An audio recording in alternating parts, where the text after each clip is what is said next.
Down home roots blues, man. Oakland style. Bay Area style. From the streets, man. From the heart. A little louder, a little harder, a little louder, a little harder, a little louder, a little harder, a little louder. Fantastic Negrito is delivering, messages all through his music. He's staying true to the roots of blues. Crazy style. He's always had style. People would say, who's your favorite artist? I'd say this dude X. They'd be like, I've never heard of him. I've been working so hard trying to get ahead, but they still won't let me live. We're in Oakland, California at Black Ball Universe, which is my creative space. It's my collective that I belong to, which is made up of artists, filmmakers, screenwriters, and musicians.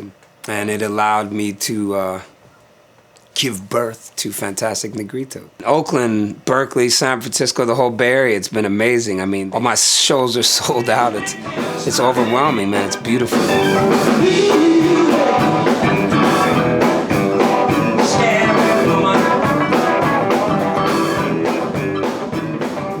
I'm the middle child, starved for attention, and so I ended up, wearing, flamboyant clothing and becoming an artist. First, my father would not let anyone listen to any popular music, and that was like forbidden. So I grew up as a little kid, like listening to Louis Armstrong and Indian music, classical, the Boston Pops. I thought the Boston Pops was cool as a kid. Can you imagine that, So I heard it. I heard like the classic good stuff. That's what my dad exposed me to. Coming from the Berkshires, which is, it's pretty homogenous, the Berkshires, and you come from that, and it's like you come into Chocolate City, baby. Oakland. Hip-hop, punk music, it was all like colliding with each other and happening right in the streets, and I immediately became attracted to the streets, and I never came back home. That's what happened. I moved here at 12, never came back home. The streets, they came a-calling, and I loved it. At that time, there was a crack epidemic, so I was involved in that and hustling and making money, and that's what all the kids were doing at that time. I remember we had to purchase some firearms from some dudes that were much harder than us. We were not hard at all. I don't pretend I was a complete weirdo to these people, These dudes were befriending us, you know what I mean? But they were savvy, edgy motherfuckers.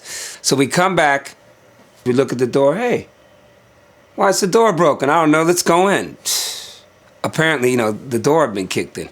So there was 3 dudes standing there in front of us. And we had purchased these weapons from 3 dudes. And they want to know where the money is, because of course they know we had lots of money. So they zero in on me immediately. They're like, this is the weak link right here. So I'm getting kicked and punched, man. And I'm trying to think, where could this money be? I want to tell them. And there was like a shed, and I remember the floor, I think it was a dirt floor. They put us down, and the one dude puts a 9mm to my head, and it's like, man, I was like, it's gonna come. Oh, fuck. I was closing my eyes, pleading for my life, begging for my life. And I heard the dude say, I found it. He found the bag of money. The gun, it came off my head. It felt like 1,000 pounds coming off my head. I was wondering, what does it feel like? Changed my life, man. I think the next day, I got out of there, hitchhiked to LA. The next day, I went to LA with $100 and a keyboard. Whoa. Now there's turn today, oh, now there's turn today. Now there's turn today, oh, mama, now there's turn today. Now there's turn today, oh.